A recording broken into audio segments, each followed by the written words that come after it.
Well, if you're it's your boy Darius, I want to thank you guys for watching. You guys could be anywhere else in the world, but you're here with me, and I really appreciate that. Make sure you subscribe to your boy so you can get more content. Leave a like, and if you guys have any recommendations, leave in the comment section, and I'll get to it as soon as possible. What we're about to do right now, about react to how good was Jerry West really. Jerry West, in my opinion, like one of the most important player of all time. He is the logo for a reason. I often say, Jerry West is like one of the best, like the best combo guard of all time, where he played both the point and the shooting guard. You know what I'm saying? If I have to put Jerry West solely on point guard, I'll put him at number 2, right behind Magic Johnson, but right before Isaiah Thomas. If I had to put him in the top shooting guard of all time, I'll put him at number 3. With Michael Jordan and Kobe Bryant ahead. But if I put him as a combo guard, he's number 1. You know what I'm saying? But enough of me blah, blah, blah. Let's get to it. The logo, man. Look at Kobe, man. Rest in peace, Kobe. Look at LeBron, man. And Curry. Look at Curry, man. Michael Jordan, man. One of the greatest to ever do it. And we are going to react to Michael Jordan stuff. You hear it over and over again. Jerry West, the logo. The logo. Much. But does anybody ever stop and ask just how good was this man really in order to become the logo? He was really great. Like he not only did he play he had one of the best jump shots, but he also played the D too. And as a matter of fact, I'm going to be bold when I say this. He was like basically Michael Jordan before Michael Jordan. The only difference was Jerry West did not have a dunk package, or he didn't even really dunk. If Jerry West had a dunk package, I can say solely that he was Michael Jordan before Michael Jordan. That's in my opinion. This video, we're delving into that. Now, Jerry West is probably the overall greatest NBA employee the league has ever had. Yep, especially when you consider all the different aspects of his career. He was an all-time great West player. Virginia. He coached the Lakers back into relevance in a short coaching career. He's one of the greatest scouters and analyzers of talent. Yeah, my boy Kobe. And he's possibly the best executive ever, as he's proven himself over and over again as a championship builder for multiple franchises. That's true. The thing is, probably one of the highest IQ in basketball history. His playing career is the one that's the most distant in the past. Yep. And I think that's the reason his greatness is sometimes overlooked, or at least not appreciated. And that's a damn shame too, because like I said, when a lot of people do the best point guard of all time list, They leave Jerry West out. When they did the best shooting guard list, they leave Jerry West out. You know, like I said, he's like the best combo guard of all time. You know what I'm saying? And I put AI at number 2 in terms of combo guard. Like I said, if it's just point guard, he's number 2. If it's just shooting guard, he's number 3. If it's combo guard, number 1. As much as it should be. Let's change that injustice by marveling at his greatness, starting from the beginning of his career. Where he played in West Virginia. Jerry West was drafted in 1960 with the 2nd overall pick by the Los Angeles Lakers. He was they went to the final that year too. 6'2" to 6'4" point guard who had a very fundamentally sound game and was both a great shooter and facilitator. Look at him. At the time, Elgin Baylor was the clear leader of the team, averaging nearly 35 points a game. But in he was the most impactful player. He had an immediate impact in a supporting role, averaging 17.6 points, 7.7 rebounds, and 4.2 assists on 42%. D1 were good a year. This was hardly a glimpse into what this man would be. Look at that. Because in terms of scoring and efficiency... Man, I wish that was a 3-point line back in the 60s, you know, I'm saying, with Jerry West would play, because I'm pretty sure if 3-point was important back in the 60s, I'm sure Jerry West would have been a 3-point leader.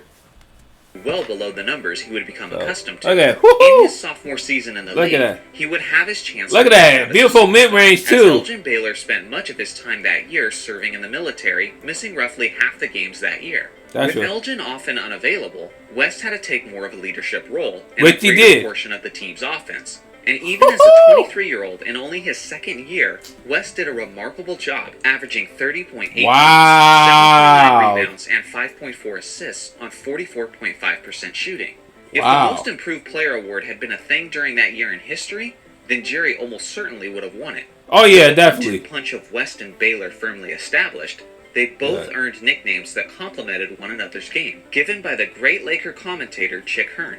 Baylor was known as Mr. Inside, emphasizing his strong rebounding ability and low post scoring. More an inside person. Known as Mr. Outside because of his ability to facilitate from the perimeter and consistently knock. And just like I said, that 3-point line. I'm pretty sure Jerry West would have been like a beautiful, not only a great 3-point shooter, but he also would have been a great, even better mid-range shooter. And that also would make Michael Jordan great too because he was a great mid-range shooter. Not necessarily like the best 3-point shooter, but a great mid-range.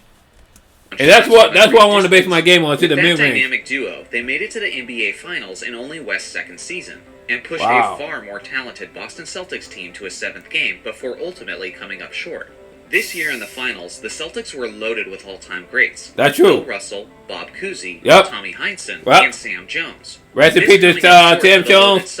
I think Tommy Heinsohn died too, so maybe rest in peace. Honestly, just the theme of any team that played in the Hondo, rest in peace. We've talked about this in several. We're gonna do a video on Bob Cousy and on John Havlicek videos. But the Celtics were a stacked team with Hall of Famers. Yeah, they were. And free agency did not exist in the 1960s. They did not. Which essentially means that there was almost no player movement around the league at the time, which also means the Celtics stayed stacked for many years. That's true. There was little other teams around the league could do to change the enormous gap in talent between them and Boston. So it's arguably the a lot of people want to have it against LJ Baylor and Jerry West when it comes to All-Star.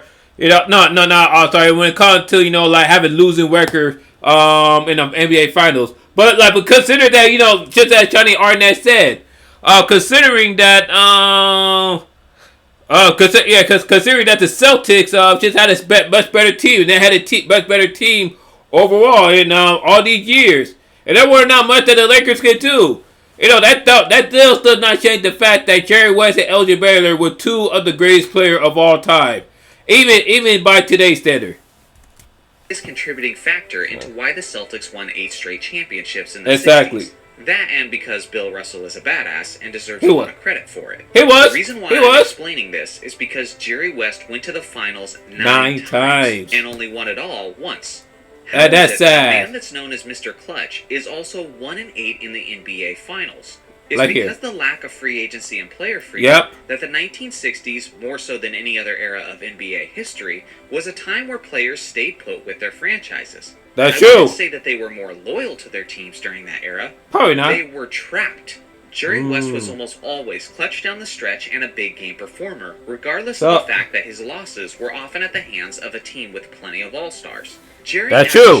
Let's say the free agency was around back then. I'm pretty sure Will Chamberlain would have joined the Lakers much sooner. To take on let's say he would have joined 1964, 65. They would have ended the Celtics dynasty much sooner. But you know what can you do? Per game over his career. But in the playoffs, he raised his game and scored 29.1 points per game. Wow. Which is the 3rd highest playoff scoring. And people still don't want to put him in the top 10. Ahead of greats like LeBron, Kobe, and Kevin Durant.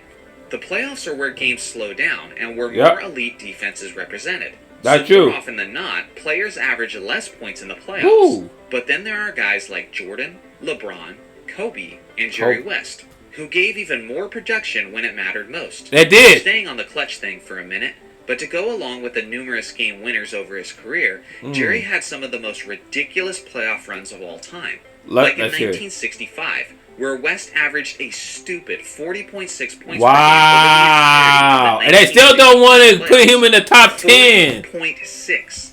Jerry West is in my top 10. Playoff average of all time. Look at that. That's beautiful layup right there. At 43.6.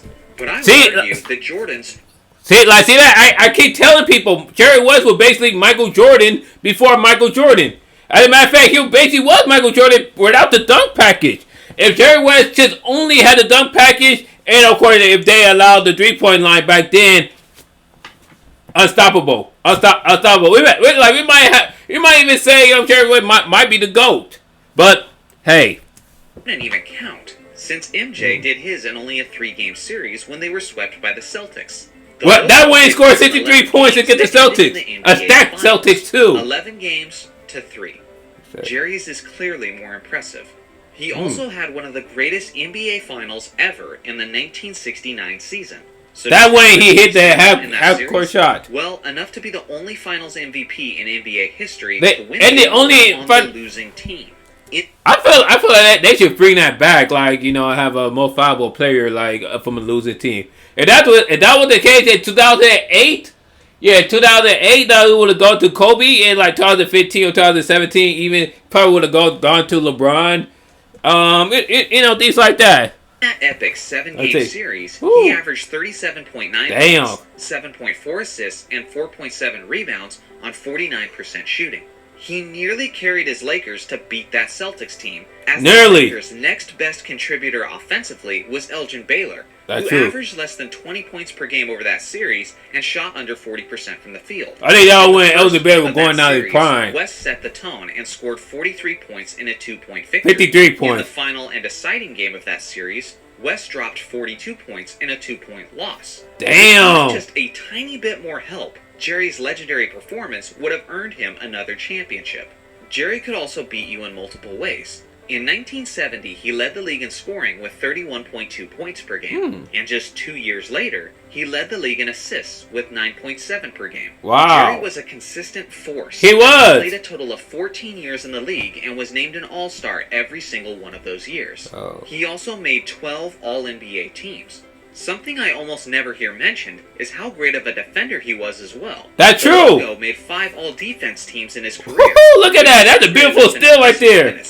Look at that. He realized he was only doing all-defense teams. Look at that. In 1969. Look at that. Rip him up. Jerry was only eligible like rip it up like he stole something. And he earned the selection. No, give me that ball. No, give me that. Incredible years of his career before that honor. Look at that. Got that high IQ right there. Look at that. 5 years took the ball off of Bill Russell. Defense team were from the age of 30 to 35. What? Really? Typically a time when NBA players are past their prime. Yep. They're slowing down and don't stand out as much defensively.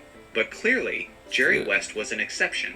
Steals and blocks were not in those days. But if you ask anyone who with the blocks and everything, that's why I keep saying like he'll basically Michael Jordan before Michael Jordan because he was a great player on both ends. Yet another great who could have greatly benefited from the 3-point line. Yep. As we mentioned earlier, I did say that 3-point line was Mr. Outside because of his ability to hit perimeter shots at a remarkably efficient rate. Let's ponder this. He has the 5th highest scoring average in NBA history and the 3rd highest in playoff history as a 6'2" perimeter shooting guard with no 3-point line. Imagine if he had a 3-point line. What would his numbers have looked like then? It would have been more. 7 points, 6.7 assists, and 5.8 rebounds on a remarkable 47.4% shooting. At first glance, you might not think 47.4% is all-time great efficiency. But for a 6'2" player who scores like he does, yeah, that's mind-blowing how good that is. If you look at the list of the highest scoring averages in NBA history, and look to find a player who was Jerry West's size or smaller, who shot as efficiently as Jerry did, Damian Lillard, you would have to go all the way down from West at the 5th spot to the 122nd spot, where Calvin Murphy averaged 17.9 points on 48.2% shooting. That means the nearest comparable player to West in terms of stature and efficiency averaged almost 10 points less per game over his career than Jerry West did. That is astonishing. Now, I should add that Jerry West has stated that he's a bit taller than his so-called official listing. Even if you list him at, say, 6'4", you still have to go pretty far down the list. The point remains the same regardless. To average as much as he did, as efficiently as he did, at his stature, is unheard of. The season that stands out the most from Jerry's career from a team perspective is look at that. Oh, look at that shot! Led the league in assists from a half court. 25.8 points per game. How would that not a dream? Because there was no 3-point line. And of course, they went on to be NBA champions that year. About damn time. 5 games. Simply put, the man is one of a kind. And as you dig deeper into but even if he only won once, to make it to the NBA Finals 9 times, that's still impressive. It makes total sense why they made him the logo. Yep. Let me know in the comments section. Probably the most important player of all time. Make sure to like and subscribe for more NBA content, and I'll see you guys in the next video. Another excellent field by Tony Arnett. You know what I'm saying? Here, you know, like he had clear high basketball knowledge, unlike Fly React. But what you guys think of Jerry West overall? Let me know. Comment down below. Leave a like, subscribe to your boy. You can check out our previous video down here I did of Oscar Robertson, Elgin Baylor. Peace, love, and rock and roll.